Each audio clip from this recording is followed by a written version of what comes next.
திரு சாவி அவர்கள் எழுதிய ஆராய்ச்சி ஆர்.வி. ராமன் நகைச்சுவை சிறுகதை. அந்த கதை தான் இந்த வீடியோல கேட்க போறோம்.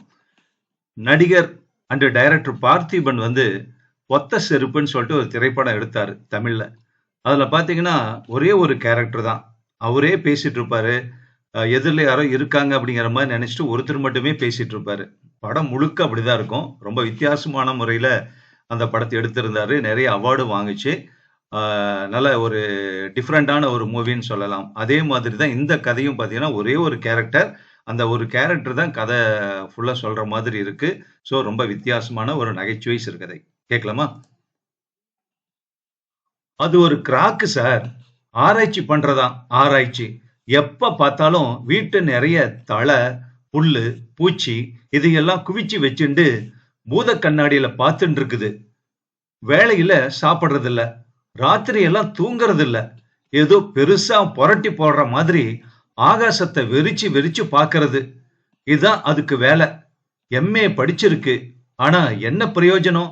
ஒழுங்கா ஒரு உத்தியோகத்துல சேர்ந்து குடியும் குடித்தனமுமா வாழக்கூடாது.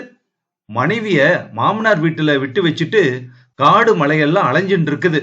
கேட்டா ரிசர்ச் பண்றதாம் ரிசர்ச். ஏதோ பெருசா கண்டுபிடிச்சிட போறானா. மனசுல ஐன்ஸ்டீன், சி.வி. ராமன் நினப்பு. அதுக்காக ஆர் வெங்கட்ராமன்கிற தன்னுடைய பேரை ஆர்.வி. ராமன் சுருக்கி வச்சுட்டு இருக்குது. ஒரு நாளைக்கு என்ன செஞ்சது தெரியுமோ? காட்டுல இருக்கிற மருதாணி தலையை எல்லாம் வெட்டிண்டு ஆட்டுக்கல்லுல போட்டு அரைச்சிட்டு இருந்தது. இதெல்லாம் என்னடான்னு கேட்டேன். அந்த கிராக்கு சொல்றது, மருதாணிய மாவா அரைச்சி உலர்த்தி பவுடர் பண்ணி அதை கியூடெக்ஸுக்கு பதிலா உபயோகப்படுத்துறதுக்கு ஆராய்ச்சி நடத்தின்னு இருக்கானா. அத வெளிநாட்டுக்கெல்லாம் அனுப்பிச்சா லட்ச லட்சமா பணம் வருமா. டாலர் ஏர்னிங் பிசினஸ் அது. எப்படி இருக்கு பார்த்தேலா? இது புத்தி? இது உருப்படுமோன்னு கேக்குறேன். இதுக்கு முன்ன ஒரு தடவை இப்படிதான் இன்னொரு ஆராய்ச்சி நடந்துட்டு இருந்தது. என்னடா இதெல்லாம் சுத்த பைத்தியக்காரத்தனமா இருக்குன்னு சொன்னேன். உனக்கு ஒண்ணு தெரியாது மாமா, இது மட்டும் சக்சஸ் ஆகாட்டா என் தாடி எடுத்துறேன் பாருன்னு சபதம் பண்றது. இது தாடி எடுத்தா தேவலையா, எடுக்காட்டா தேவலையா? ஒரு நாளைக்கு தாடி வச்சுண்டு வரும், இன்னொரு நாளைக்கு தாடி எடுத்துண்டு வரும். இதுதான் சுத்த பைத்தியமாச்சே. முன்ன ஒரு தடவை ஊர்ல இருக்கிற பழைய பியூஸ் போன பல்ப் எல்லாம் தெரு தெருவா அலைஞ்சு விலைக்கு வாங்கிக்கிட்டு வர ஏற்பாடு பண்ணித்து. ஏதாவது பழைய பல்பு வியாபாரம் தான் பண்ண போறதுன்னு நினைச்சேனா. இது என்ன பண்ணித்து தெரியுமோ? லட்சம் பல்பு சேர்ந்தப்புறம் தான் ரகசியத்தை வெளியே விடுவேன்னுது. கடைசியா ஒரு அமாவாசை அன்னைக்கு 20-30 பேரை கூட்டிண்டு எங்கேயோ நடுக்காட்டுல போய் அங்க பறக்கிற மின்மணி பூச்சி எல்லாம் புடிச்சுண்டு காலி பல்புகள்ல அடைச்சு மூடிட்டுது. மாமா, மின்சாரம் இல்லாமையே எரியக்கூடிய மின் விளக்குகளை கண்டுபிடிச்சிட்டேன், இத பாருன்னா. மின்மணி பூச்சிய அடைச்சு வச்ச பல்பை கொண்டு காமிக்கிறது. ஏண்டா, பூச்சி செத்து போயிட்டா என்னடா பண்ணுவேன்னு. இந்தியாவுல மின்மணி பூச்சிக்கு பஞ்சமே கிடையாது மாமா. எவ்வளவு வேணும்னாலும் கிடைக்கும். அப்படியே கிடைக்காட்டாலும் பட்டுப்பூச்சிகள் உற்பத்தி பண்ற மாதிரி மின்மினி பூச்சி பண்ண ஒண்ணு நடத்தி உற்பத்தி செய்துக்கலாங்கிறது. ஏண்டா உனக்கு தலையெழுத்து? ஒழுங்கா ஒரு வேலைக்கு போயேண்டான்னா உனக்கு தெரியாது மாமா. இது மட்டும் சக்சஸ் ஆச்சுன்னா லட்ச லட்சமா பணம் புரளுங்கிறது.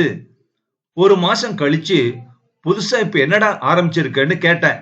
மாமா, என் கூட ஒரு 6 மாசம் மலபார்ல இருக்கியா அப்படின்னா. மலபார்ல என்னடா ஆராய்ச்சின்ன? அங்க வாழைத்தோப்பெல்லாம் கான்ட்ராக்ட் எடுக்க போறானா. வாழைப்பழங்களை எல்லாம் உரிச்சு வெயில்ல உலர்த்தி பவுடரா பண்ணி டப்பாவில் அடைச்சு அமெரிக்காவுக்கு அனுப்புவானா. அந்த பவுடர்ல அவங்க தண்ணிய தெளிச்சா பழ பவுடர் மறுபடியும் வாழைப்பழமா மாறிடுமா. இப்படி ஒரு திட்டம் வச்சிருக்கேன்னு பயமுறுத்துறான். இத போல இன்னும் என்னென்னவோ ஐடியாவெல்லாம் இருக்கா அவங்கிட்ட. ஒரு நாளைக்கு எருக்கஞ்செடி பக்கத்துல போய் உட்கார்ந்துட்டு இருந்தது. ஏன் தெரியுமோ? அந்த செடியிலிருந்து பஞ்சு வெடிச்சு வருமா. அந்த பஞ்சில இருந்து ரயான் நூல் மாதிரி தயார் செஞ்சு அதுக்கு எருக்க ரயான்னு பேர் வைக்க போறானா. இதான் ஐடியாவுல எருக்க வெட்டி அடிக்க. அப்பளத்து மாவுல கோந்தும் பாகும் மிளகு பொடியும் கலந்து இந்தியன் சுயிங்கம் தயார் பண்றதுக்கு ஒரு திட்டமா. குடமிளகா செடிக்கு தேன் இன்ஜெக்ஷன் பண்ணி ஸ்வீட் குடமிளகா செய்யறதுக்கு ஒரு திட்டமா. வீணா போகிற ரம்பத்தூள வஜ்ரத்துல கலந்து மர அட்டைகள் செய்யறதுக்கு இன்னொரு திட்டமா. இப்படி 1000 திட்டம் வச்சிருக்குதான். திடீர்னு இப்போ இருக்கிற குளத்துல எல்லாம் இறங்கி அங்க இருக்கிற பாசி எல்லாம் வாரி வாரி சேகரம் பண்ணிட்டு இருக்குது. இது எதுக்குடான்னு கேட்டேன். இது ஒரு ஆராய்ச்சி மாமா. குளத்து பாசியை கொண்டு வந்து ஒரு தொட்டியில கொட்டி மூடி வச்சா அதுல பூஞ்ச காளான் பூத்து வருமா. அதை வச்சுக்கிட்டு பெனிசிலின் மாதிரி ஒரு பாசிலின் மருந்து கண்டுபிடிக்க போறானா. கேன்சருக்கு இது கைகண்ட மருந்தா. இது மட்டும் சக்சஸ் ஆயிடுத்துன்னா அவ்வளவுதான். இந்தியாவுக்கு வெளிநாட்டுல எல்லாம் ஒரே புகழ் தானா. பாசிலின் கண்டுபிடிச்ச ஆர்.வி. ராமனுக்கு பாரத ரத்னா பட்டம் கூட கிடைக்குமா. ஜவ்வாது மலைக்கு போய் அங்குள்ள வாசனை எல்லாம் திரட்டி அத மாத்திரைகளாக உருட்டிண்டு வரப்போறானா. அணு பிரமாணம் உள்ள அந்த மாத்திரைய சாக்கடையில போட்டா சாக்கடை நாத்தம் எல்லாம் அப்படியே பறந்து போயிடுமா. சாக்கடை தண்ணியும் ஸ்படிகம் மாதிரி சுத்தமாயிடுமா. அத கண்டுபிடிச்சிட்டா எரும மாடுகள்லாம் இறங்கி குளிக்கிறதுக்கு சாக்கடை தண்ணி இல்லாம போயிடுமேனு தான் இவன் யோசிக்கிறானா. இவனோட ஆராய்ச்சியில தீய வைக்க. சிறுகதை முற்றும். இந்த கதை சம்பந்தப்பட்ட உங்க கருத்தை பதிவு பண்றீங்களா?